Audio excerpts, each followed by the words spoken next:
pivot towards the end.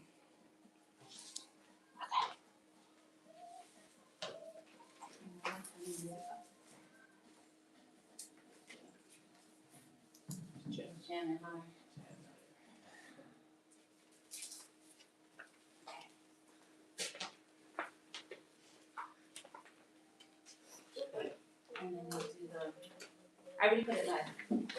Yeah, so we're good there. I guess let me text Nakia, and then she can kind of just manage the.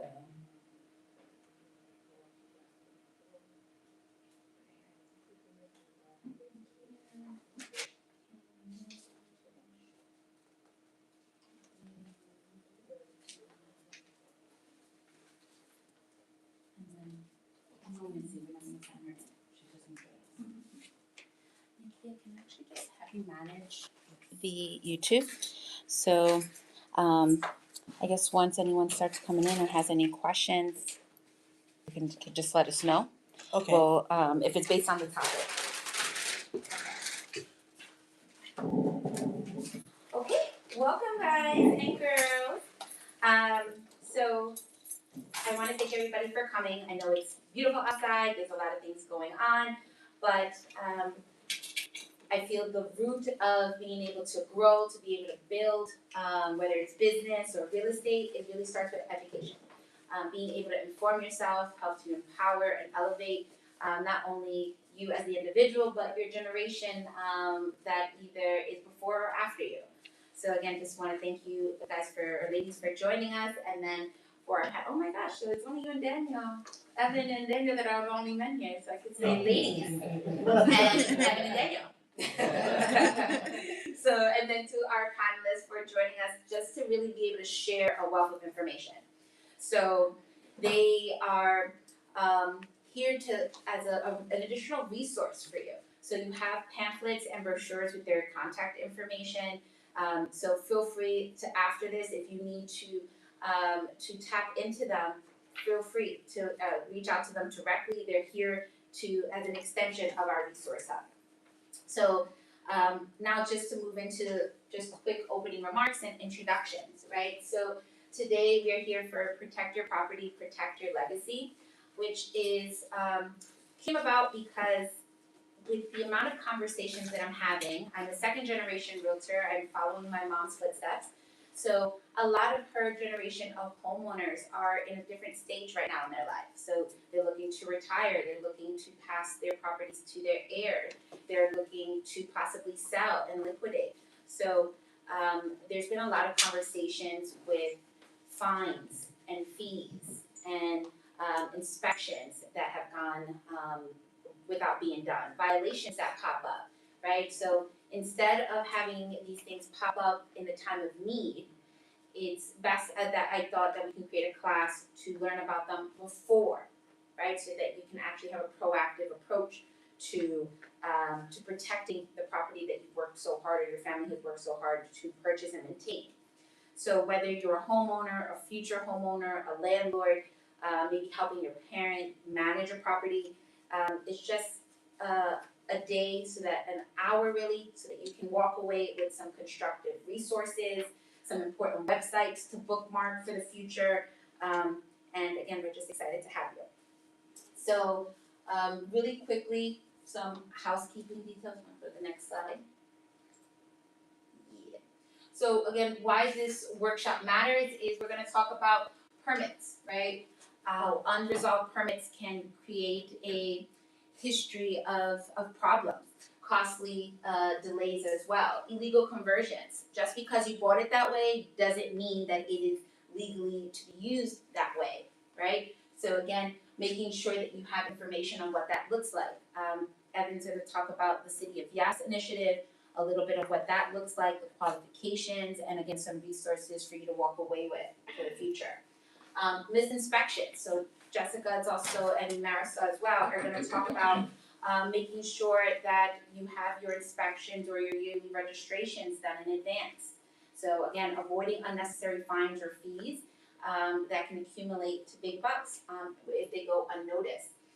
Renting specifically. So if you have program-based tenants in your house, making sure that you have yearly inspections done so that your rental payments aren't frozen and stopped, right? So making sure you're up to code in that part. Is for the most part, everyone here like a homeowner looking to buy, landlord specific in general? Yeah. Okay. So they're definitely gonna be specific and apply to you directly. Go to the next part. So just really quickly, phones, I get distracted very easily, so just, if you can mute them, but definitely keep them handy, because there are gonna be some QR codes, literally probably in the next slide, that we want you just to scan, and have as an additional resource in addition to your paper copies. Bathrooms are right down the hall to the left if you need to, and for anyone that, maybe happens to pop in, right, if they prefer Spanish, I might switch over and offer some translation, but everyone here for the most part is English speaking, so it'll just continue as English. Our resource hub is a bilingual sort of workshop, so we wanna make sure that we're inclusive and we try to bring the community as a whole to access these resources, information. A lot of times, people avoid them or just discard them because they can't understand. So we're here to just offer that sort of bridge. And please ask questions. We're a small, intimate group, so make sure that you ask your questions. We have it streaming live, so anyone out there that has a question, you can throw it into the chat, and then Nakia will relay it back to us. But we want you to, and it doesn't have to be specific, be like, my house, we have, right? Be like, hypothetically speaking, what would this scenario look like, right? If you've had a question that's been looming in head, speak it out loud, and you have a team of here that's able to answer live in the moment. And if it's something a little bit more detailed or intricate, right? Full disclaimer, right? This is not us offering any specific counsel. This is just more informational. So we don't know any specifics. So until we can sit down and answer those specific questions for you, this is a very generalized format. If we can have everyone just actually scan this QR code, once you do, just give me a quick little hand raise, and then I'll show you what to do with it next. This is our Moravilla resource hub that we've been putting together a long time in the making on just what we're looking for it to look and feel like.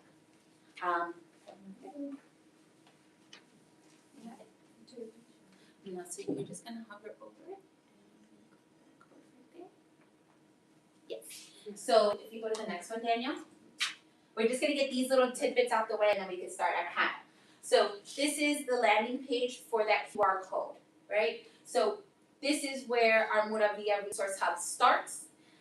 Any classes or workshops that we're having on a monthly or quarterly basis are gonna be pinned up here right at the top, right? So here is today, so this won't collapse and be replaced with a new one that's coming up. To easily follow us, scroll back up.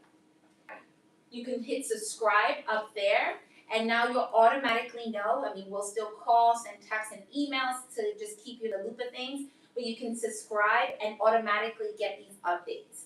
So anytime anything changes here, you'll get a simple notification, so you'll know about our next workshop. We're gonna be streaming all of our classes on YouTube, which is what we're doing now. So again, if you have family, friends that can't make it in person, maybe they have other arrangements, but they can do so virtually, feel free to share the link with them, right? We really appreciate the support, and we're looking to continue to grow this. So you'll have that there.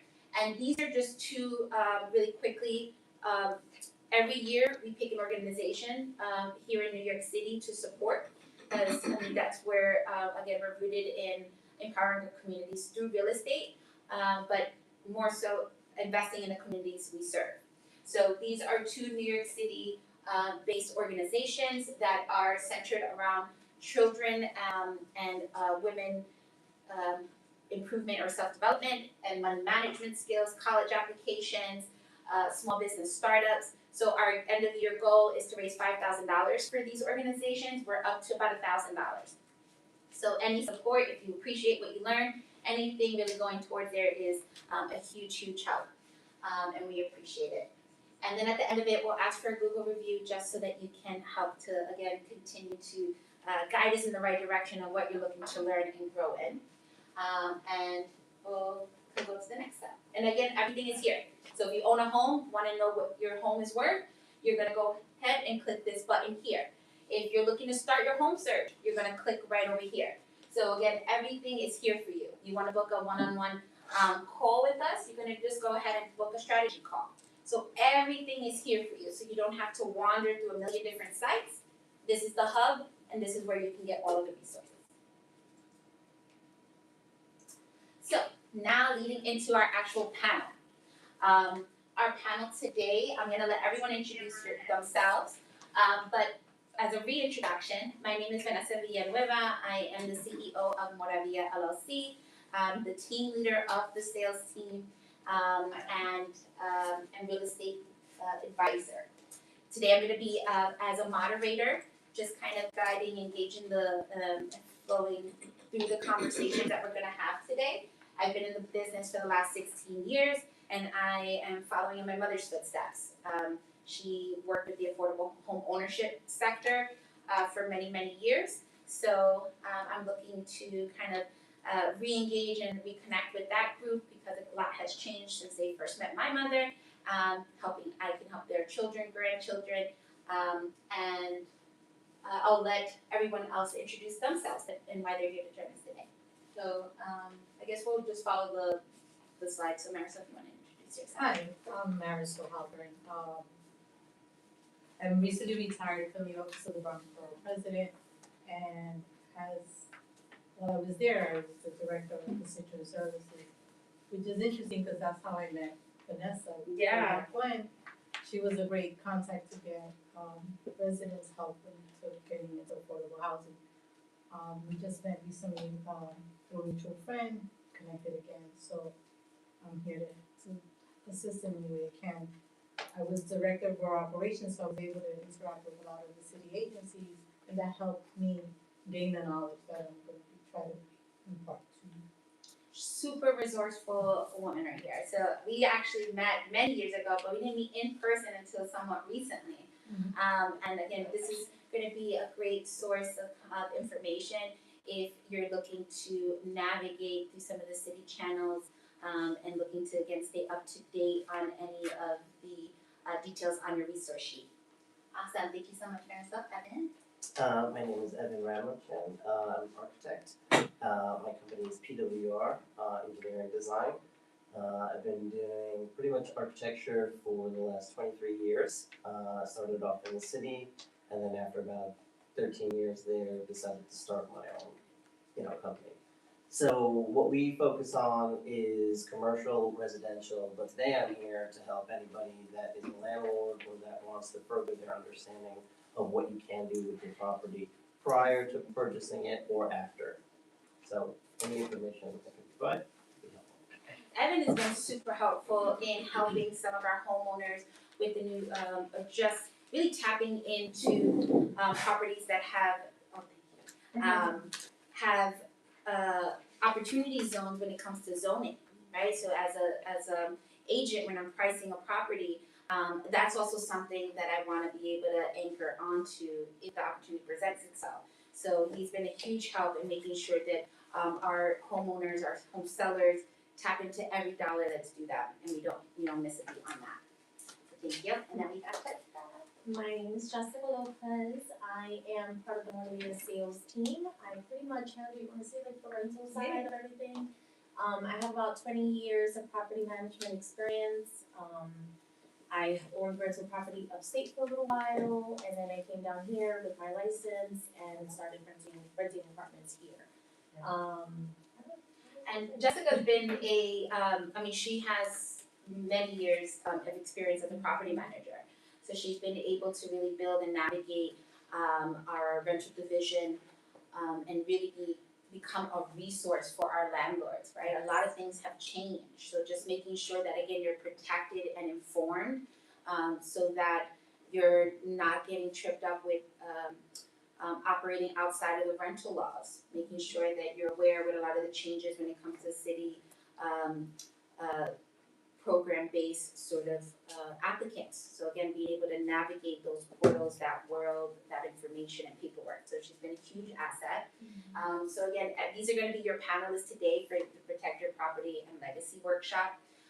If you have any questions throughout, feel free to just pop your hand up. And again, we want it to remain interactive. Señora de verdad, si prefieres hablar español también con confianza, pues yo hablo Spanish para hablar honestamente, ¿verdad? Pero si tiene una pregunta, me deja saber y yo puedo traducir mientras estamos hablando si algo te aplica. Okay? So again, just want to make sure everyone's included. So we'll go right into go to the next slide. Right, so I want to start off before you buy. For those that have not purchased yet and maybe looking to buy, or maybe as a refresher, and you can help your anyone in your bubble there. So this is just for the panel directly. So what's something you wish every buyer knew before they purchase? So before they purchase, what's something that they should know? I'll give you guys a second, but for me, I think it's just knowing what platforms are available to you so that you can also double check or make sure that the person that you're working with is leveraging and utilizing these resources. That would probably be one for me. What about you ladies and gentlemen? So I think that what people should know is, especially if you're going to look at a property, is there any violations? And those are, and we're gonna talk about the city agencies that can provide you that information. Because a lot of times you go into an open house and you think that it's beautiful and that's the way it should be, but you may not know that there is an issue with that property because of the violations that exist. And then this is something that then falls on the shoulders of the seller if they're not aware of it. So if you want me, I can say it in Spanish. Yeah, if you don't mind. Una cosa que una persona debe saber cuando va a estar mirando propiedades es si tienen violaciones. Porque algunas veces van a las casas a ver y dicen, ay, qué bello, pero no se dan cuenta que hay una violación que no se han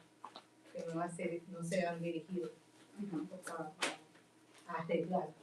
So uno debe chequear en las agencias que nosotros le vamos a dejar saber cuáles son las agencias que usted puede chequear a ver si hay violaciones y que si hay cosas que no se han hecho para corregir esa violación. Si no, como una persona que va a ser dueño de esa propiedad, usted después se va a poner encargado de arreglar ese problema que no debe ser suyo. Perfect. And also, this resource sheet is here as like a summary of the things that we'll probably be covering. On the back end though, if you have any specific questions for any one of the panelists or any specific topic, just throw it in the bubble here so you don't forget, or if there's something you definitely want to remember for later, that's how you can more or less use these sheets here. Perfect. Anybody else before you buy? Yeah, I guess before you purchase, I know we were discussing this earlier with the team. It's sometimes you'll go in and you'll see everybody's advertising as a two-family, but legally it's still just on paper for one family. So certificate of occupancy may only show one family, but somebody's converted it into two family. So that's a big red flag right there. Yeah, that's a good one. Yeah, I was gonna say the same, certificate of occupancy, especially if you're looking to make it, rentals, you're gonna need that full certificate of occupancy in order to rent them, so.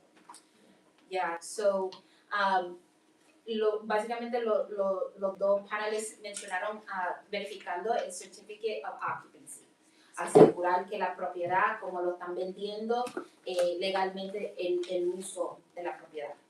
So, and just making, those are really, really good ones actually, because I've gone to a few showings or open houses, or even again, me going to possibly sell a property, and just because you bought it that way or that's how it's been used doesn't mean that it's legally the makeup of the property.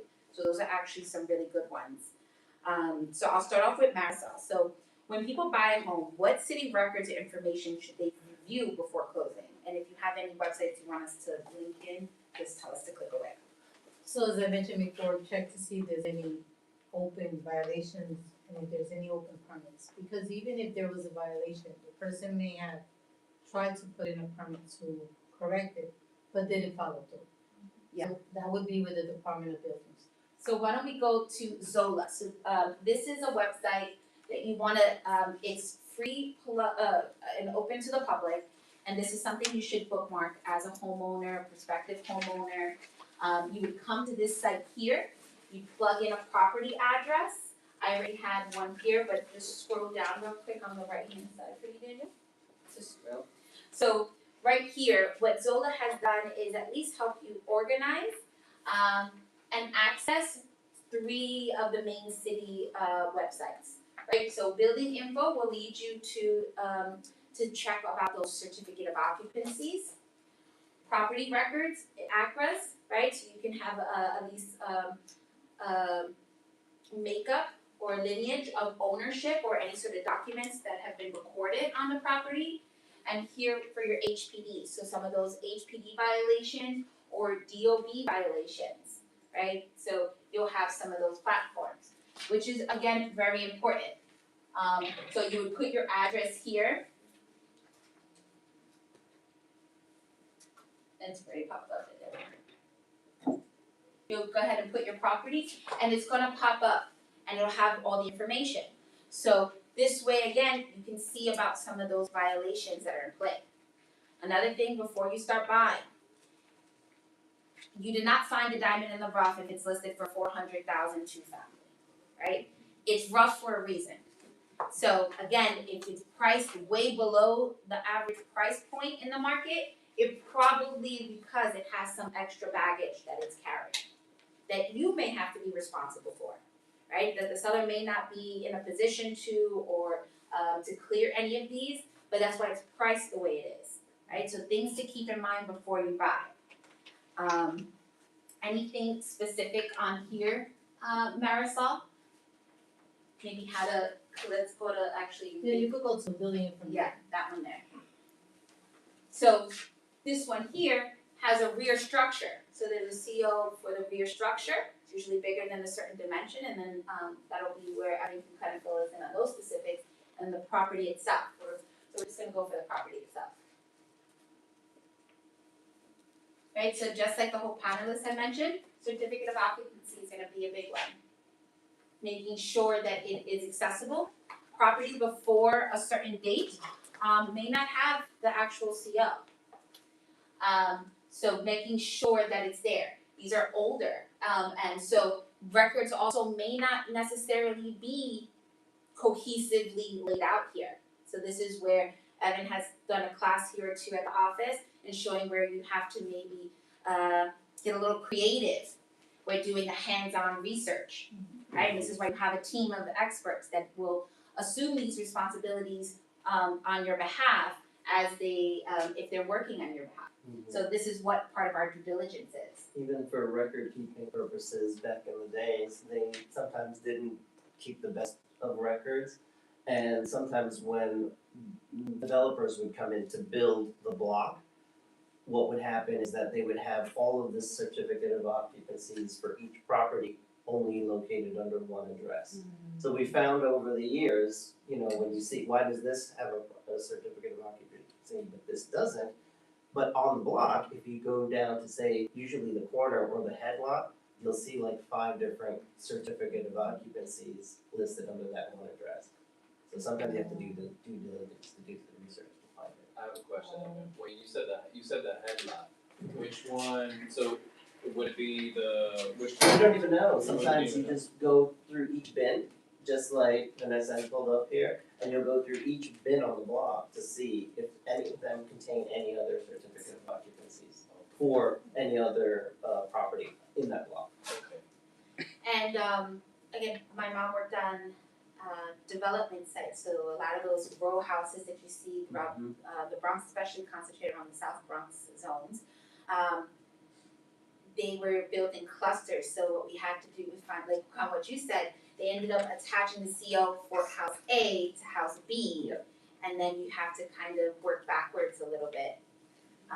So super important in terms of before you buy, the city record information is where we really start to make sure. And a lot of people will give up, say when they look at, oh, there's no CO for that lot, but then if you really do some more due diligence and you look Yeah. Now, can a violation, I already know the answer, but for everyone's sake, can a violation become the new owner's problem? And do you have any examples or stories? Most definitely, and I can give you a personal one.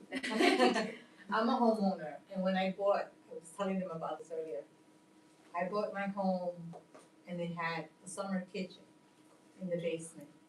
We were looking to have our in-laws move with us, so we're like, oh, this is great, they have their space. But when we went to refinance, it became an issue because it was not a legal, it was in a legal use because I have a one family. So I had to go through changes. I didn't get a violation because I never had that inspected, but I had to correct it so that I could get finance. So those little things are, like I said before, you think it's great. For us, it suited our needs because we had our in-laws with us and they were able to live in the basement. But when you go to refinance, and again, if the city does go in and give you a violation, that becomes a bigger problem. And now to jump to Jess a little bit, so when someone they buy this two-family, and let's say it is a legal two-family, but it has violations attached to it. Once they close and they're thinking that they're going to start the rental process, right, to start counting on those dollars to help offset their mortgage, how has that become, if at all, an issue when it comes to the renting side with those open violations? They won't be able to rent it. To clear them. I mean, and it depends on the type too, like Yes, that's what I A, want you B, to and elaborate. C. So C is the worst, like it could be anything between like bed bugs and a roach infestation. And then A's are like, you know, minor, like I would say like you need to change the lock of the door or there's a window repair, things like that. And then there's also the lead. So any friction surfaces and things, those all need to be changed out. That's also considered a C. So you would have to hire someone to come in and repair those areas and vitrifications and things like that. So you won't be able to rent to anyone without those things cleared up. Yeah, and those are again things that you wanna do in your planning phase and before, right? Or at least going into it, knowing, okay, these are the things I have to make sure that I prioritize so that I can start collecting some income, or maybe I need to reach out to Evan and Marisol to really start this process first so that I can streamline and focus my efforts, right? There's a lot that comes after you close and actually are given those keys. So to stick a little bit on the before you buy. So Evan, now what are some potential red or green flags, you can go to the next slide, that you wanna look for when you're touring a property? So Yeah, so you have that up there for me. So if you see any kind of finished basements with, like Marisol had, with a kitchen, you have to double check to see if it's a legal use. Typically no, right, so you have to be careful with those, right, especially in one-family dwellings. If you see any, added bedrooms, or if say somebody has an attic with stairs that go up and there's another room that was like a finished attic, sometimes you never know. It looks great, it's wonderful, it's another use for you to use in the future, but who knows if it was actually filed and approved legally, right? Sometimes even like rear yard extensions, say from the back of your house, like there was like a deck. closed porch. Yeah, or enclose the porch or something like that, then, you know, anything that adds square footage is things that are enclosed on more than 3 sides, right? Or 3 sides, so if you have a roof over it and you have like 3 sides, those are enclosed and they count towards square footage. And if it wasn't filed and approved, that square footage not be actual usable square footage, so you might have to take out the enclosure to keep it open, right? These are all things that, you know, you may inherit if you don't look at it ahead of time. Another big one that we've seen recently is garages. So people will have a garage, right, and then over the years they've converted it. But before, you used to have 2 parking spaces, say if you had a 2-dwelling unit. So one could be the parking in the garage, and then one would be the driveway right in front of the garage. But what we've seen is that over the years, people's property line magically start going out towards the street, and their actual property line is not where their fence is. The entire block has pushed their fence and their gate into their driveway out towards the street, but the property line is actually 5 feet less than that. So now when we go to legalize, the use because of the city of yes, you now only need one parking for say a two dwelling unit. You still can't fit a car there legally, because the fence, you can physically do it, but legally, you don't have the space. Because it doesn't fit the dimension or the Yeah. setback? Yeah, because they don't fit, the car can fit in there, but because the fence for the property has been pushed out towards the street, now when you go to like legalize that, you can't, a car, I think it's like 18 feet by 9 feet, so you need 9 feet wide by 18 feet deep, it doesn't qualify. So now you don't even meet the single car, right? These are the things that you have to look out for. So actually, because you mentioned under the city of Yas, because I've had some potential clients come in and they'll say, whether it's a seller saying, hey, I actually have, this finished basement that I want to price it up this way because of the potential usage that comes with it, or a home buyer with the same eye saying, hey, I can actually make this and accommodate and end up, with a little bit of work here, I can create the space to use it as an additional unit to rent and help me with my mortgage. Can you just touch on lightly what those sort of rules or things to look out for? Yeah, so with the city of yes, they've come up, this was in December of 2024, Mayor Adams had the initiative, and now a lot of opportunities are available for 1 and 2 family dwellings, right?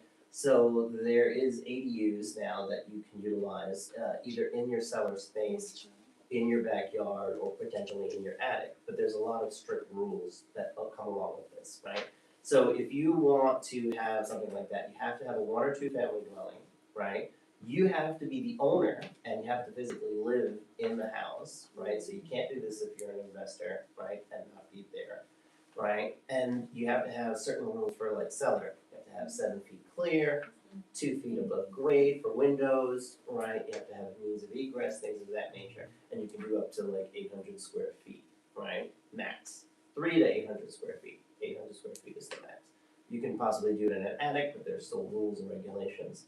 There's also programs that we were talking about, which is the ADU +1 program, that the city, if you are an elderly person and you need some financial help fiscally, you can fill out the application.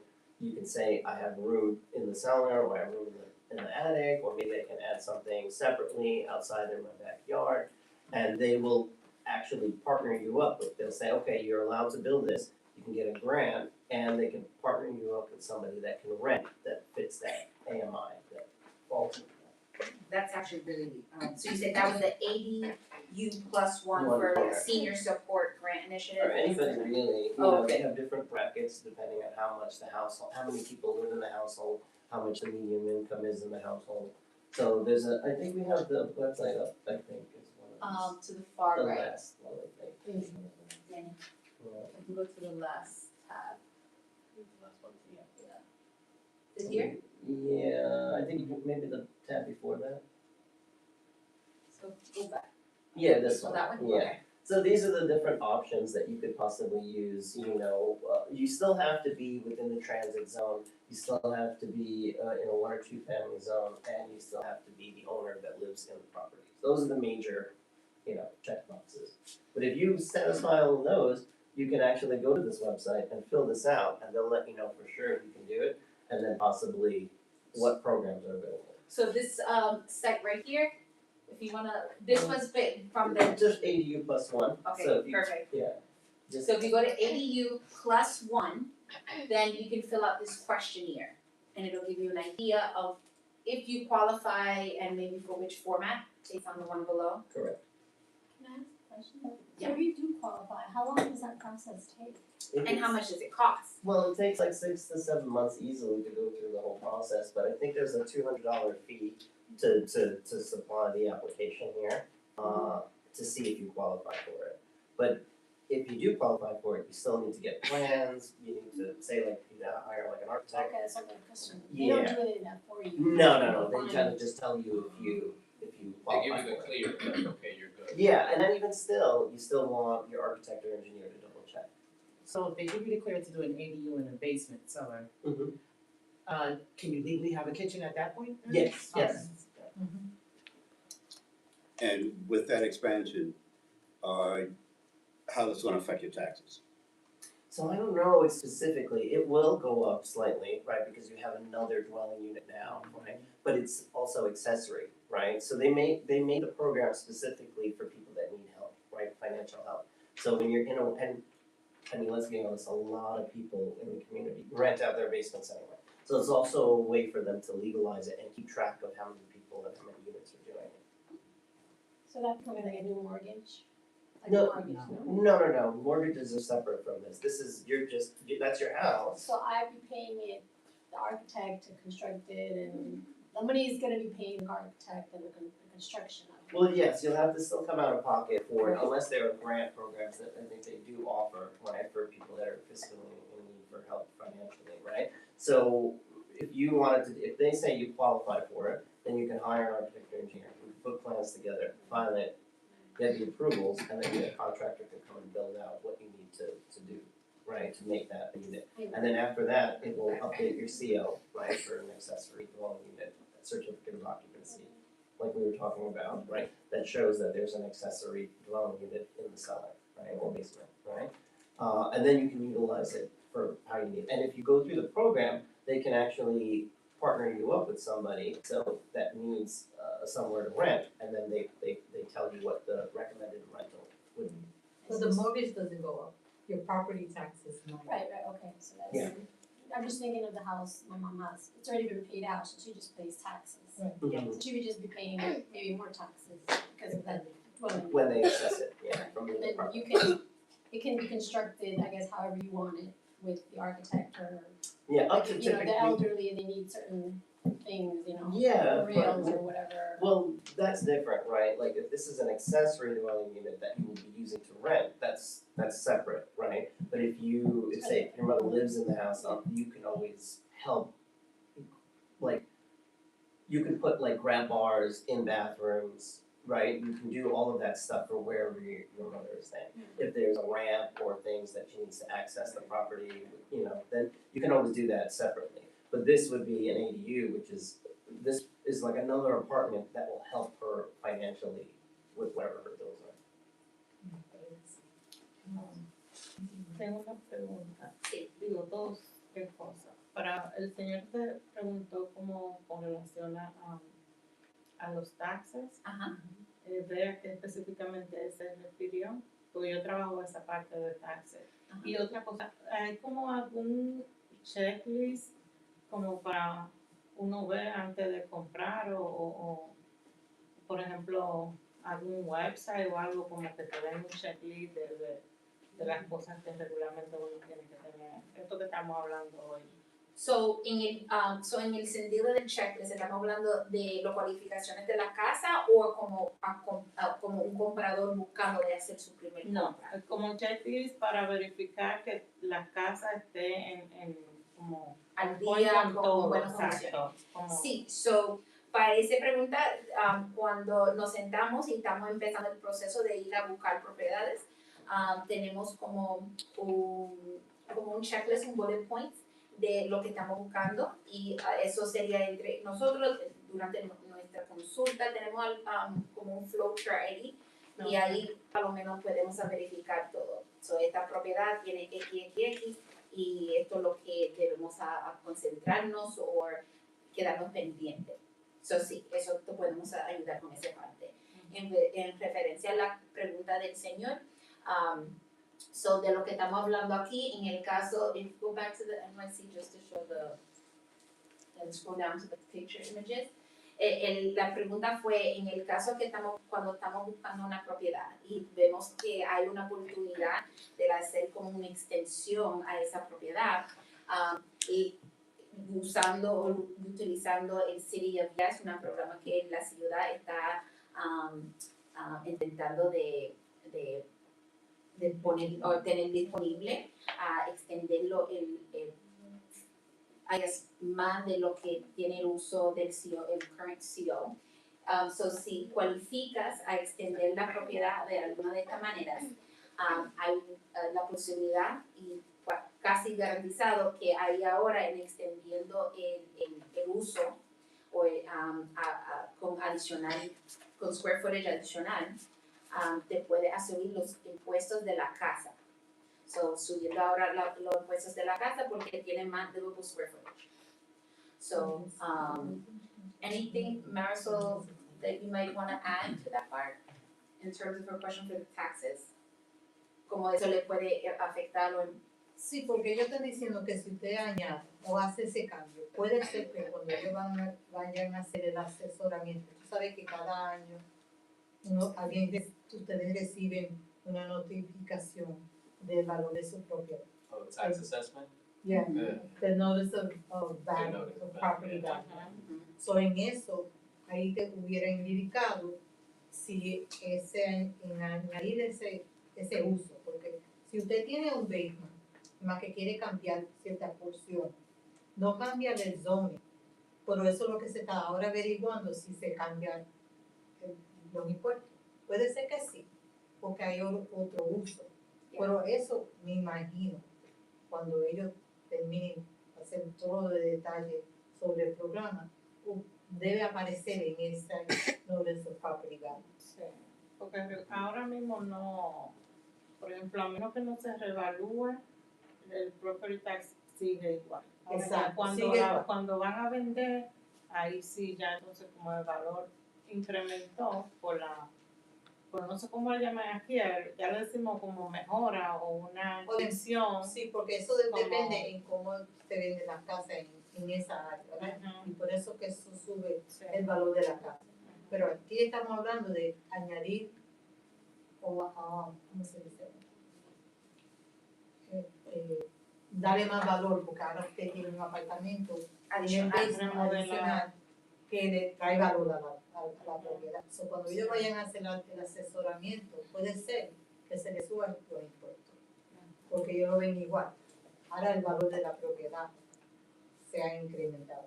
So, entonces todos los años, porque no estoy muy empapada en el real estate, todos los años ellos le hacen como un valúo a la casa. Ujú. Okay. Sí. So, entonces en ese caso sí le va a aumentar los taxes.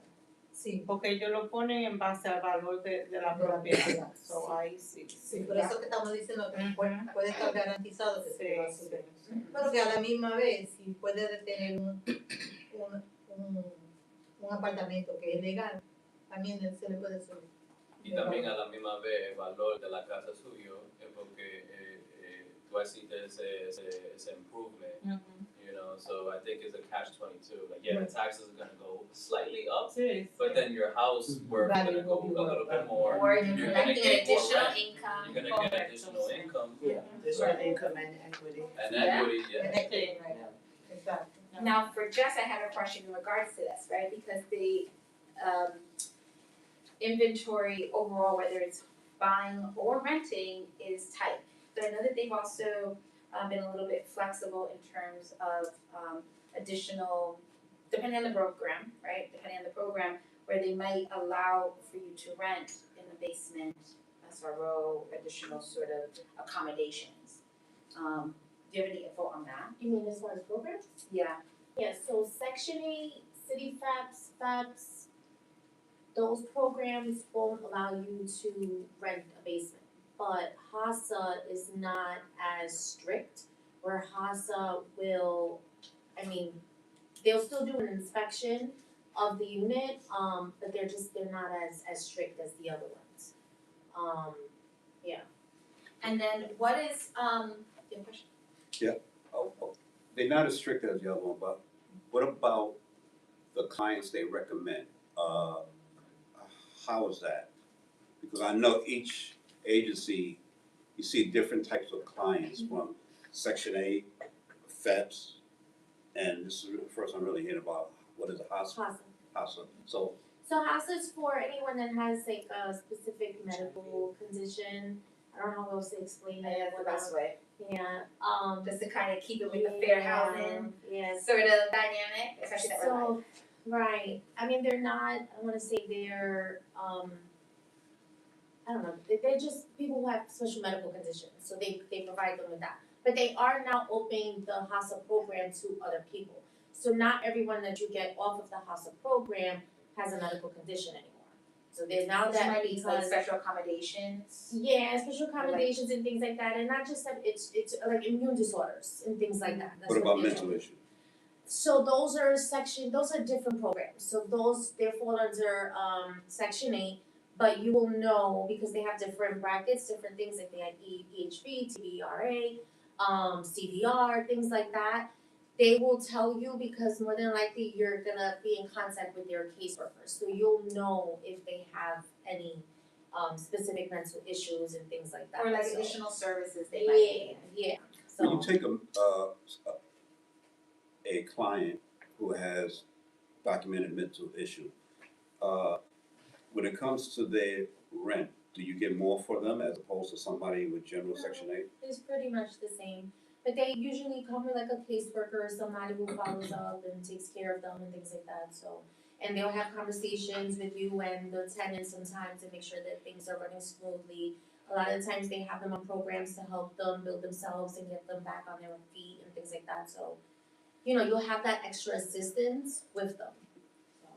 So in terms of, I guess for the panel as a whole, when, because when someone is a primary, home, like I guess there's their primary residence versus an investment property. I know that the, rental opportunities, also change, so there's a little bit more, like if it's, a primary residence, if, if it's someone that lives there as their primary residence, they have a little bit more of a personal say-so, correct, in terms of just the applicant or the increase that they're receiving versus if it's an investment property, especially if it's after, I think, 3 or 4 units. Does anyone have any clarity in terms of what that looks like? Say that again? Because I know that when you're renting an apartment where you're living there as a primary residence, and I think it's maybe like restricted as a 2-family, you're not obligated or have a little bit more yes. flexibility in terms of the leasing process versus an investment where it's maybe Right. 3 or 4 Right. units as well. So you would have to register if it's 3 or more, you would have to register it, with HPD. You would have to maintain a registration every year, it's like $13, just putting in the registration every year. But if it's under the 3 and you live in the house, you don't necessarily have to. You don't have to register it. So that helps you as far as, I mean, I don't know how much we can, Just keep it more general until, yeah. because that's more of, I think, more of a landlord-tenant sort of course, So I whereas think it would probably be, if I could jump in, would probably be the difference between market rate apartments versus affordable, right? So if you have a market rate apartment, you can call your rent, you can, I mean, you still have to do fair housing, right? But you can kind of screen your tenants and pick your tenants accordingly, right? Yeah. If it's affordable housing, then they can fall within programs, right? Yeah. That you kind of have a selection and then that's how you have to do it. Yep, and then for market rate and somewhat subsidized housing, what has been like the overall difference in terms of rental income? Because it is a stark difference, what you can get in terms of with voucher-based programs, like 1-bedrooms can be almost $2,600 a month. Whereas market rate, you wanna be conscious of, you know, someone's financial makeup, but also still be able to reap as much as you can as a homeowner. So what is the average rent right now? So the average right now with a program is 27, for like a 1-bedroom is like $2,700. Like they just recently decreased it. It was a little bit more than that, but they just recently decreased it to where it's about, I wanna say a little bit between $2,700 and $2,750 if I remember right. A 2-bedroom will get you $28.99, or $30.58 depending on the program. A 3-bedroom, $3,800. But then if you're going just market rate and you're just getting a cash tenant, you're looking more like $1,900 for a 1-bedroom, I would say. Yeah. A 2-bedroom, anywhere between $22, $25, things like that. So it definitely does drop. And now, I guess, a question in regards to like the ADU. Oh, go. Sorry. In regards to the programs and like you said, the rates drop. There's also something new as of April 1st. They're doing a rent reasonability test during the security pre-screenings. So even, I had one that just came back and it failed. Now, we went by the old way of doing things. We took the allowance, the utility allowance, and what they weren't offering, we deducted, came down to what we think the rent should be. Yeah. It was denied, because what they're looking at is, even on a more microscopic level, they're looking at the neighborhoods now. Well, like AMIs. Gotcha. So, And AMI right stands now, for we're in an average appeal median process income. for it, so it's not even just one number. Before you could say like, oh, it's 2642 for the one bedroom once you take away this utility or that. Right. No, they're looking at it like. But now they're providing us with calculators, so if you go Mhm. over to the website, you'll see that now they have a spreadsheet on there that you can put in. Okay. And put in if it's a landlord or if it's a tenant covering that utility, and then you can see exactly what they're dropping it to. So it's not a guessing game anymore, like before we would say, okay, it's, if they're paying Kind full of, it's utilities. open and. Yeah, I know. If before it was like, oh, if you know, I'm paying it, they're gonna pay all the utilities on their own, we already know $200 is gonna be deducted. It's no longer like that. I just did one the other day and it's about $315. And all she's paying is the gas and the light. I mean, well, heat is not included. Heat is not included. So cooking gas. I mean, yeah, heat is included, but not the cooking gas and her light. So. Now, I have a question, like, in regards to if you do the ADU and you get approved for it, and you were 2 families, so now you're maybe functioning under as a 3 family. Now, do you have to now fill out these registration forms on a yearly basis? Do you know about that? Well, no, yeah, so remember, it's not really 3, right? Yeah. You're still, remember, it's a 2 because now you have to live there, Yeah. right? And it's in a 1 or 2 family. So the ADU is just an accessory to help you, right? Okay. It's not a full-blown, right, homeowner, right? So that's the difference between So that. you wouldn't have to do a yearly registration HPD, because. That's on a multifamily, like 3 or more. 3 or more, okay. So because it's a legal 1 or a legal 2, even if you get that extra unit, It It would doesn't- be a 2 with an ADU. With the ADU. okay, so no yearly registration required. And then inspections though, you wanna plan for, in terms of, especially for your rental income not to get frozen, right? Because codes change, requirements change, they've gotten a lot more Stricter. strict in terms of doing their follow-up inspections. So making sure that before you buy it, these are conversations and thoughts you're having so that you can start starring your notebook, your calendar, whatever it is, so that again, you know, okay, your cycle's coming up. Do I have, and what are some of the inspection items that you wanna So prepare for? we could pull up the list, you could go over City FEP's Type it in. landlord packet and the inspection list will come up. But as far as like section 8, with section 8, they do their yearly inspections. Now what they do, before they used to be able to, if you failed an inspection, you can go back, correct it, and even if they give you 30 days. So if you go beyond the 30 days and you corrected it, you go back, they do the inspection again and you pass, and then they will give you back that month you missed. Now they're no longer doing that, where you'll lose that month's rent, you're not getting it back. So you have to make sure that you get those repairs done within those 30 days if you don't wanna be without rent. With City FEP's, The landlord, we're just scrolling to see. no, it's a separate, go back out, please. Landlord, City FEP's documents, I think it's there.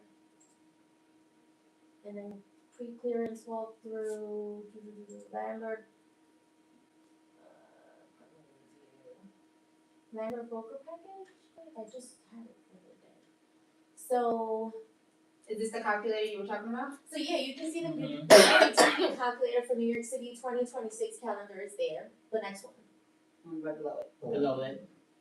right there. Nope. Oh, right now, Number right nine there. right there. I'll download it and I'll set it. Cause it's like a spreadsheet, an Excel spreadsheet, but the inspection is on here. To stay in housing checklist, 13. No, that's to stay, but you could look at that one too. but there is. And just give us a general idea of what they should So have. pretty much they look at, but it's a little bit deeper on the spreadsheet, that's why, 'cause it's easy, if you're gonna get a property, print that out, take it with you, look for those specific things. But basically, it's to see if all the GFIs are working and all the outlets in the apartment are working. Windows all open, they have, what is it called, the, guards. You know, the floors don't have any holes, there's no holes in the walls. Pretty much things like that. The water temperature is correct. They have hot water. Everything is has pressure. But that's for the most part. Those are the things that they're looking at.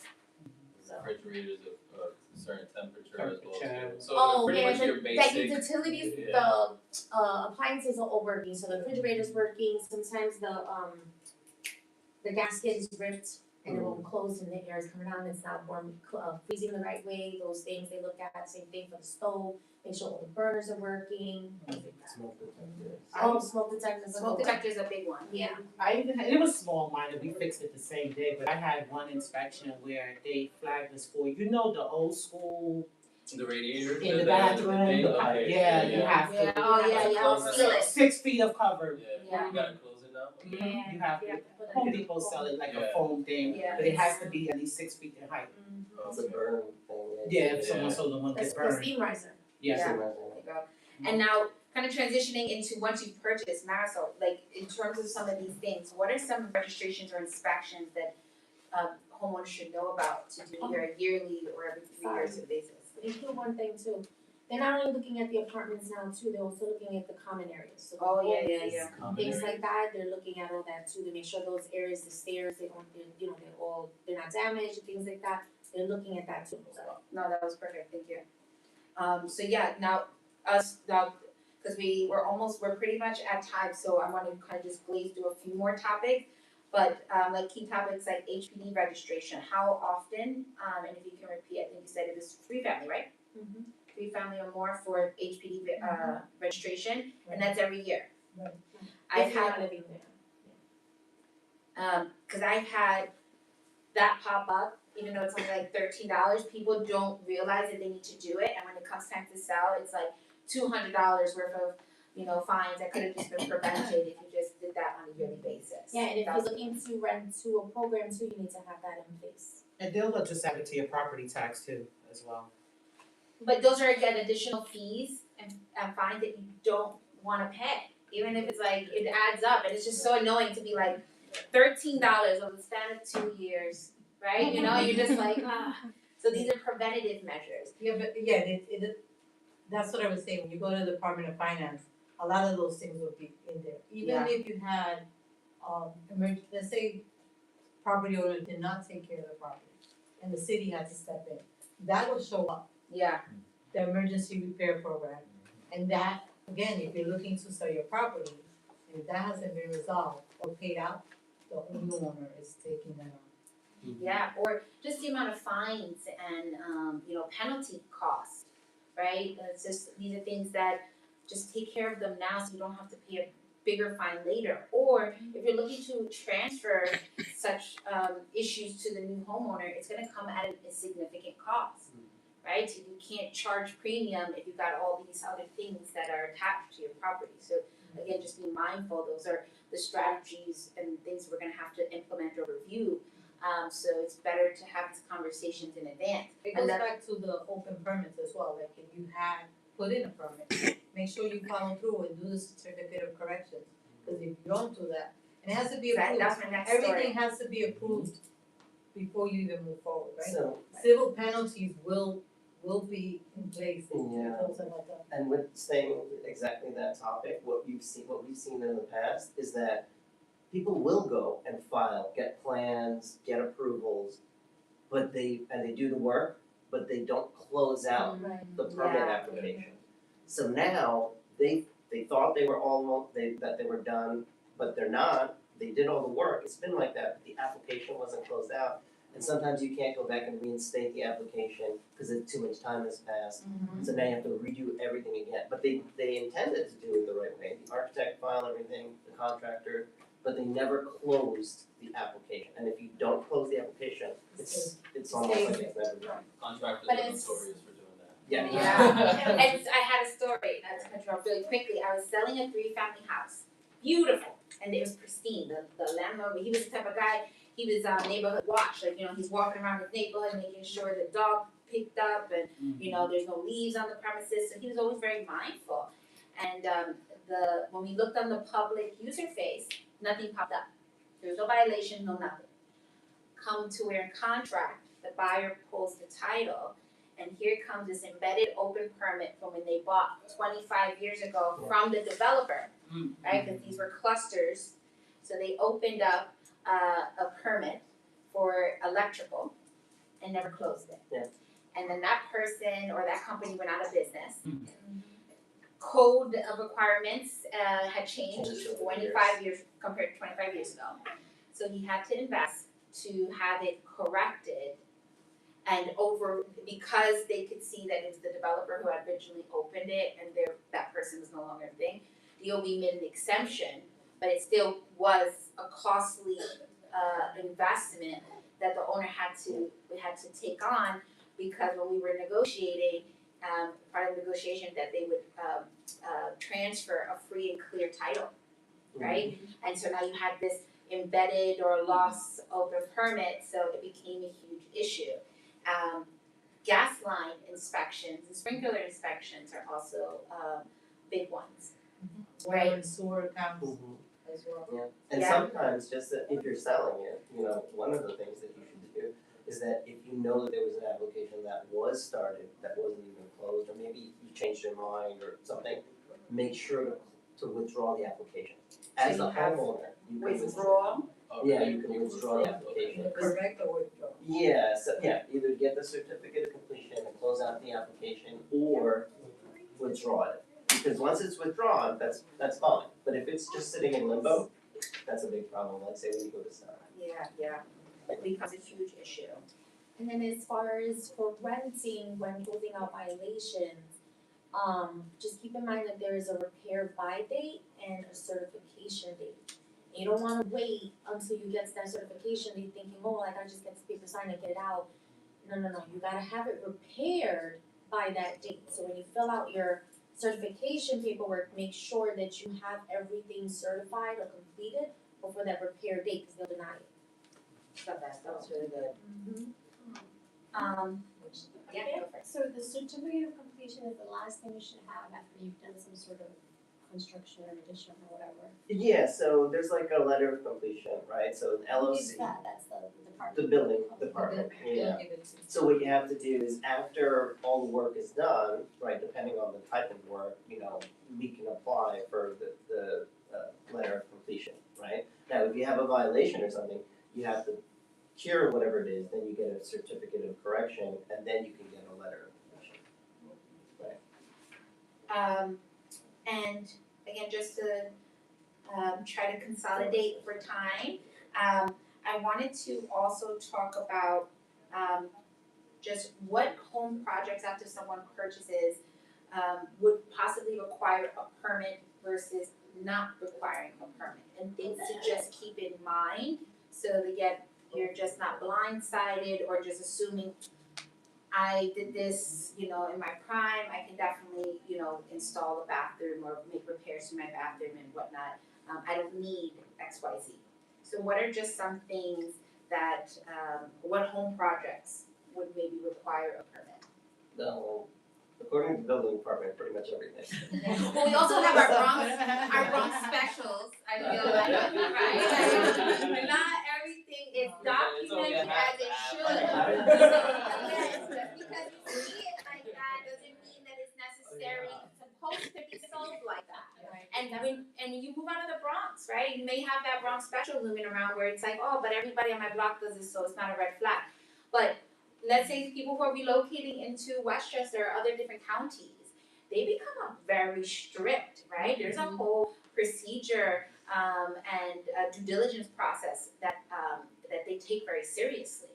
So it's again, just be mindful. Just because you got that here, when you relocate, it's not just I can do that over there, no problem, right? So be very mindful. Anything that's change of use I would go with anything that's structural, you're gonna upgrade your electrical, your plumbing.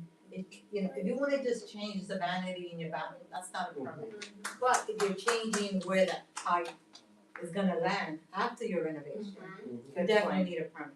Yeah. And the other thing that I wanted to share with you, and you're gonna find it on the website when you go, there is a homeowners night.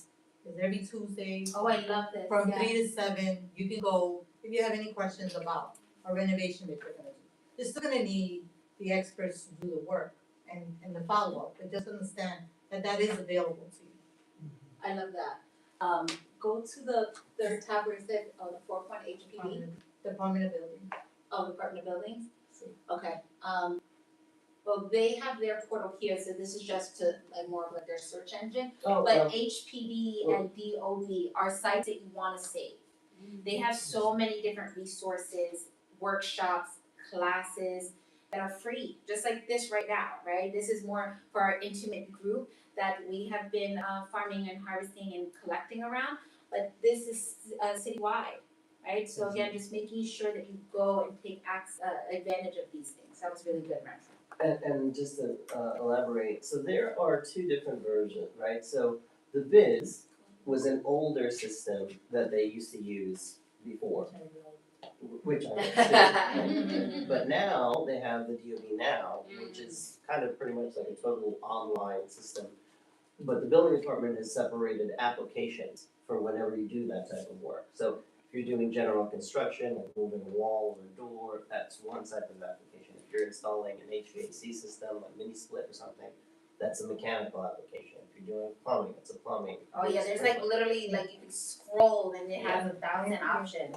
Yeah, so and a lot of these are now filed on DOB Now online, where everything gets uploaded to there separately. Yes, since you mentioned HVAC, and need of permits for all of that. Congress has this incentive now that they offer homeowners convert over from gas over to electric, but and they have their links of contractors there that's affiliated with it that they work with. But wouldn't those contractors, are they responsible for working on your behalf with the Department of Building to get the necessary paperwork and everything and the permits together? Or is it something that you need to do your own self to make sure this is done, due diligence or what have you? Or what? Because a lot of these companies, they say, well, we'll take care of this or whatever, like especially if they're gonna apply for some type of loan with New York NYCHA. So there are city, so there are city programs like NYCHA that offer conversions, right, from gas to electric. There are also city, air conditioning units, right, like different types of programs that you can apply for it if you qualify, then you get like one through window AC unit, and whoever their registered contractor will come and install it, and those are the guys that get paid from NYCHA or the city, right? Right. You have to look and see, it depends on the scope that you Will want. they be also responsible for the necessary permits to do the work? Yes, Okay. yeah, so Full if service? if you're getting, say, the grant, right, for that conversion, and you're not responsible for it, but they have recommended the contractor, and the city is paying for that conversion, then they have to still get all the permits and everything. They will, okay. To have it done. But you should be able to follow up to the building and see if all of that. You should be involved in everything to know what they're doing. Mhm. for And sure. you're probably also gonna have to sign off on some additional paperwork. Yeah, well, you'll have to sign on board that you're part of the, program, they'll list everything that they're doing and the stages and steps that they're gonna be doing. I know that, And that sign off paper is gonna be documented on one of the websites. it would be here, it would be on this DOB Now, so if it's to convert from gas to electric, or if it's to pull a mechanical permit, or whatever the program is, the permit will show up here under your address. Not to hijack this, but what do y'all recommend? I mean, how do y'all feel about that conversion? Is it something that homeowners should take advantage of? So, Like the energy efficient one that you just Yes. mentioned? Okay. oh, well, energy efficiency is one thing, but like now, just so everybody knows, no more gas, right? Everybody's going electric, When you build the it, entire city, right? They won't allow you to install new gas, right? I like gas personally, this is Yeah. just me to cook with gas, right? So if you have a property that currently has gas, you can maintain it. If you take it out, they won't let you put it back in. But if you have it, you can maintain it. It won't let you put a new, like to say, if you have a 2-family and you're in a 3-family zone and you build a new unit on top or extend it or whatever, that new unit is gonna be electric, right? So if you wanna maintain your gas, like some people do, like I would use it, and sometimes you don't have to use it for anything else besides your stove or your range, right? Everything else might be electric, but for me, if I have it, I would keep it. Just more of a preference. Yeah, and that's just a preference, right? Is that a good coexistence? If you keeping your gas just for your stove and the heating? No, not Don't just even need to do heating, heating. stove and hot water. If you want to. Right, but everything else is electric. Yeah, Your or you heating can and have cooling. those on demand, right, where it's the little smaller like avian units or whatever that are electric powered. I mean, the most efficient way really is if you have smaller units for each area, right? So if you have a little unit that's by your bathroom, you'll get hot water, like they say on demand, but if you have a bigger house and there's one unit, it still has to heat up and run through all the pipes to get to where you need to go, right? But if you have little units that are placed right next to the source, you'll get it real quick because it'll heat up right there, right? Showers and hot water and things like that. But for me, you can keep the gas for what you need it to use, right? It's a preference, like it. So if you construct something without a permit, the owner is responsible for fixing it before they can sell a house? Right. I would suggest that if you find something that, let's say you do have to do plumbing that doesn't require a permit, make sure that it's a licensed plumbing. Because otherwise it'll blow back on you. What if it's just like somebody constructed a bathroom and, that's that. And many people have bathrooms in the basement and it's not permitted, right? You need a permit for a bathroom in the Well, basement. that goes back to when you go and look at your property, see what was listed. If there was a full finished basement and it includes. There was.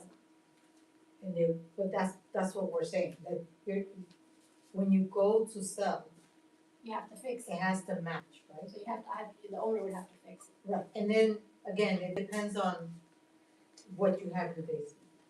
In situations where you have a bathroom and then you have a kitchen, right? A lot of people can have a bathroom. Is it a full bathroom? I don't recall if it has to be just a Over half or a full bath. But then if you have a kitchen, then obviously that's now another situation, because now you have gas and. I remember when I was having these conversations, they were like, you can't have a bathroom, but you can't necessarily have a kitchen, unless you're gonna use it as a rental space, and that's a different process. Does that answer your question? Sort of.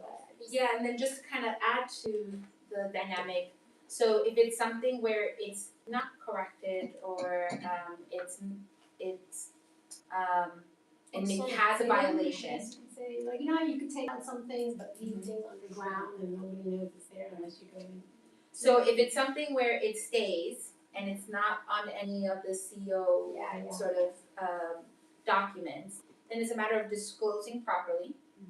And then being able to be in a position where if it can be corrected, that it be corrected, or if not, having to adjust the price for this potential yes, correct, for them to offset it, right? So that this way, again, it's either someone's gotta pay for it, right? So it's either you resolve it beforehand or you transfer the cost to the buyer and then they acquire it. So essentially that, but it also comes down to depending on the type of loan product that they have, how strict the inspection or the appraisal process is, right? Any sort of red flags that might come up from there, anything that comes up or maybe was recorded as a complaint, right? Or a notice, we'll be able to see on our end.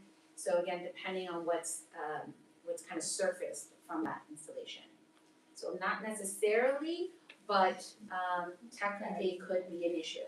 So that's where it's more preventative, where just at least know where to go, right? Look up your own property, type in and see if there's any notices that you've missed, any sort of violations that have popped up that you've been ignoring for a while. These are the people that can definitely, with myself included, be able to help you rectify those issues.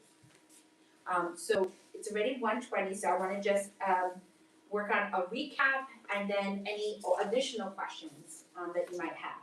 So as a recap, I put here yearly inspections. So if you definitely have a tenant, be mindful of fire alarms, smoke detectors, making sure that windows work, temperature readings in terms of any utilities, yearly registrations, right? If you have a 3+ family and you don't live there, making sure that you certify to avoid those accumulated costs that can come up when it comes time to sell.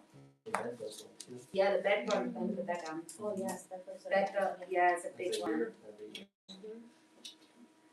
That one is there too. Making sure that before you assume that the city of Bass is going to unlock all these potential opportunities on the property that you're looking at, make sure that you know what the cost or qualifying requirements are through these websites. So I'm just gonna have them flip through it. So we have the NYC, it's ADU +1, right? So it'll bring you here. So this is a website you wanna bookmark.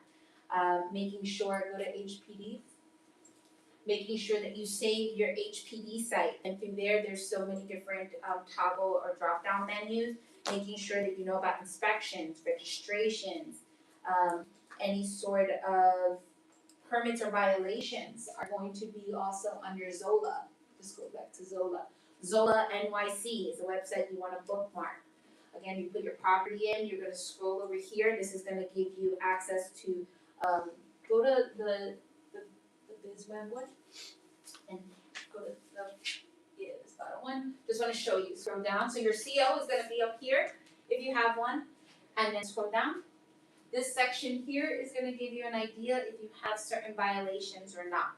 Not all of them may be displayed, right? So again, this is where it's important just to speak to the right people so that you can have the information you need. Ooh, and I have another thing, Go just for chip in, as what we were talking about purchasing. So what happens here, you see where it says Department of Finance building classification? The building classification from the Department of Oh, Finance yes, good one. is sometimes a really big difference from what the certificate of occupancy will say.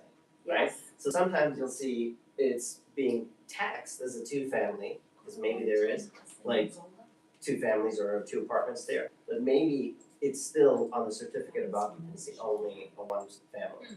So a That's lot of such a good people will say, oh, I'm paying taxes on a 2-family, but legally it's still only a 1 family. So I'm gonna give you an example of this. So we had a property that we were selling. This owner, it's transferred since then, so let's scroll down on the right hand side. So this person, the property had it here converted from one family. It had it here as 2 units. Go to the BizWeb. The other bottom one. Scroll down. It had it here as 2 family. But guess what? When we went to, I don't think the CO, because it predates it, scroll up, let's see if the CO wasn't there, so I actually, when we went to your class, I started clicking on all the neighbors to see if maybe Did you there. find it? No, No. so we had to pull the record from DOB, the formal record from DOB, from their archives, and everything came back as a legal 1 family. So even if it says it up there, as an agent, as a homeowner, you want to make sure that you try to scrub, rectify, and filter through the records. Because just because it has it there, like Evan said, it doesn't mean, oh, this is a 2-family, I can sell this as a 2-family. No, you cannot. So we had to go through all of that before we even listed the property. And some agents may not take the time to do due diligence because it takes time. You have to go through archives, you have to maybe go in person to pull like the actual microfilms and folders, right? They just don't release it. In other counties, sometimes they'll offer like a digital link where you can access it for a certain window, but for the most part here, you have to go in person. And you have to know what you're looking for or requesting. So again, that's a really good one. Don't assume that just because you see it there, that that's what it is. The other thing I'm gonna add is that if you're gonna do any work, make sure that you get the approvals from the Department of Building before you do the work. Yes. Because what happens is like, oh, this is what I was told I could do, they put in the permits, but they don't get the permit saying approved. And then they have to now either backtrack whatever work they started, cause you could get a work without a permit violation on top of that, so please, make sure you get your Yeah, like approval. stop order too. Yeah, get all kinds of stuff. And on top of that too, sometimes they'll come with us and we make sure everything is to code. But then the contractor says, let's change it, or let's do this. And they don't come back and consult with us, and now it doesn't meet code, but they've already built it.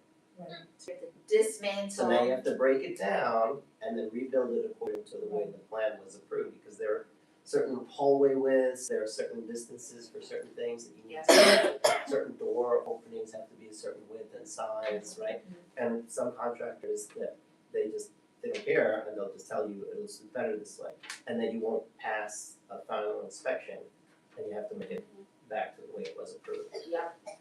And for the rental part, there's so many different programs, but a lot of them, if not all of them, are on web, right? So make sure you just educate yourself, because there's plenty of different programs. Everyone needs some sort of help, right? So don't just discredit or discount for specific or just for based on assumption of past experiences. Educate yourself, go through the portal, go through the checklist, go through the guidelines that they have, so that this way you can just have a better understanding. And also, for the most part, everyone is kind of cohesive in terms of what they're looking for inspection wise, but make sure that you understand what that looks like. Make sure that you're updating your yearly lease renewals, right? Because a lot of people are missing out money. I'm still talking to landlords that are charging like $1,300 for their 1 or 2 bedroom, because they just never bother to renew with the lease, or making sure that their tenants have their yearly certifications in place. Because guess what, they missed that appointment, and then, you're kind of in a limbo because they no longer qualify. Yeah, and keep in mind too that, not all programs and all people that come from these programs are bad people. Like, you can really interview them, talk with them, see how they are and things like that, and what their situations are. And, see if they're a good fit with you. And then keep in mind too that there's also programs where, like for example, Bronx Works has one where if you take someone from a shelter and you go with the program that they're offering, that they will set them up with a counselor that will go for about 6 months to a year, and they'll check on them and make sure they're getting a job, that they're getting on their feet and doing things, the proper way. So it's not everybody on the program is someone that's, not doing well. Yeah, right. So you just gotta, interview them, check them out, see what's going on. What's the website to see the program? So everyone has their own sort of website. So you can write down city FEPS, and city FEPS is one. City FEPS, Section 8. Section 8. Soda is a program where they will pay the rent for 1 full year. They'll give you a check upfront, 4 years rent that goes straight to you. But after that year, that tenant has 1 full year to find a job and get themselves prepared to, once that year is over, they're responsible for their rent. The whole rent? The whole rent. They're responsible to take over and take responsibility. They give them 1 year to get themselves together.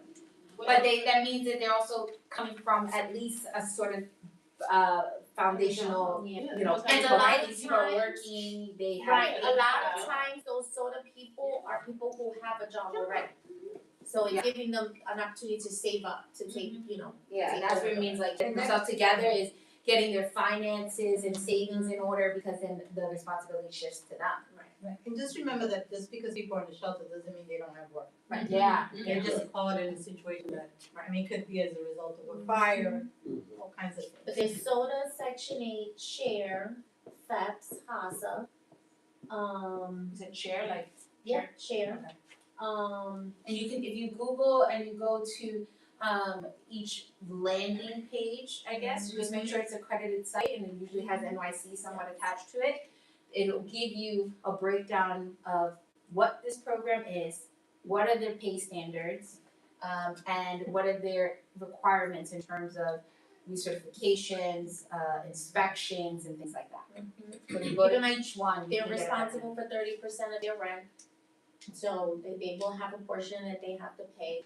And right now, with what's going on with Section 8, don't be afraid of, to still work with a Section 8 person. They are providing them with other services and other programs that will pick up for them. Because I know that there's a lot of news and things like that going around for Section 8 and how they're losing funding for the programs. So they're providing them with information and other things that they can apply for to pick that up. Like a supplement. Yeah. And then I'll write here, everyone have this in terms of programs? I'm gonna put here just the websites that we have up here. So that this way, again, you can take a look, plug your house in, and just get familiar how to navigate. So you have HPD, you have DOB. It's on the Give Out You gave us. Yep. Oh, perfect, yes, right on the front. You have Zola, NYC. And then the one I didn't do was the ADU plus one that's not on there. And this is for City of Yes. But there's so much information, there was a couple of different like community board meetings that I attended just to kind of inform you what's going on. So DOB also has the DOB, the Viz or the DOB Now, so those are two that you can check. Department of Finance. Yeah, the DOB.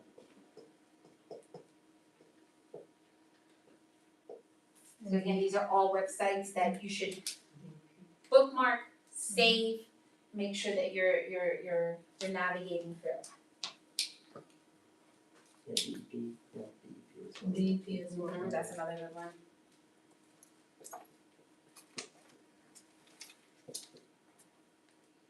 Making sure those water bills are up to date. And then the previous owner paid. Yeah, because I'm gonna tell you, because I just came across this in the report. If there is a bill, a water bill, it is with the property, not with who owns it. So just keep that in mind. And they usually catch these things title, right? Right before you close, they tie up these loose ends. But has it happened that certain things slip through the crack? Yes. So again, just making sure, or just things overlap between filing periods, right? So if you do receive a notice that is not yours and was maybe the previous owner's, like where do you go, who do you contact, right? So these are some of those resources in terms of how to navigate next. Any questions? I mean, I think we answered. Thank you guys for being so interactive and asking and participating. It makes the experience that much better. If you don't have any questions, just how to use the resource hub. So you have, again, go to the last, go back, turn me. I just want to make sure that you guys have what you need. So we talked about this as we were kind of just conversing. So these are just, again, quick little checklist items, making sure that you have the proper websites. If you're looking to set up a consultation, all of our sheets. So if you're looking to set up a consultation with us, you're gonna scan this website right here or give us a call. All the information's here. If you want to connect with any of the panelists, all their information is in the brochure. So you have here for Marisol, you have here for Evan, and then Jessica will be. Yep, and Jess can definitely you'll send the landlord. Yeah. Okay, so we'll have some stuff that we're gonna send additionally for like the landlord checklist items, and then you can also reach her through our link tree, and then we'll make sure that you connect with her. And then I guess just thank you guys again for coming. We appreciate it. If you don't mind just leaving us a Google review on just what you thought about the class, any other classes and workshops that you'd like to see happen. We are looking to do this every month for the rest of the year. You said this was YouTube, so I can go back to this or? Yeah, so if we have it recorded, we should be able to save it, bookmark it, and then probably have it go live. You might stitch a little bit of it to kind of consolidate, because it's probably a full hour. But that's where our longer formatted workshops are going to be. So we have a couple of our podcasts where you'll get to meet all the members of our team on there, and then all our future workshops, you can go right to there and just search from the past. I wanted to add one last thing. If you go with, I can get you more information on working with BronxWorks, but something good to know about BronxWorks too, not only do they set them up with the counselors, but they will pay for any repairs that you do to the apartment to prepare it to move that person in. So all you gotta do is do the repairs and submit your invoices to them and they'll pay, not all of them. I don't wanna They'll say all of them. reimburse. Yeah, they'll reimburse you on some, or whatever they say, whatever they think is, qualified, so. Yeah. Okay, that's good to definitely help offset. So yes, if you guys don't mind leaving a Google review, again, just wanna know what your experience is. And I hope you guys have a good rest of your day. Thank you so much. Thank you for your time. Thank Thank you, panel. you. It's awesome. And then please help yourself to some donuts, some goodies, and then we have some previous brochures. So we did a tax class. So if anyone wants to take, we have that, and we have some flow charts and some additional stuff here. I have a question, who's going to the Puerto Rican Day Parade? You see, I'm I'm the Puerto Rican Day Parade princess, just so Oh, you know. yeah.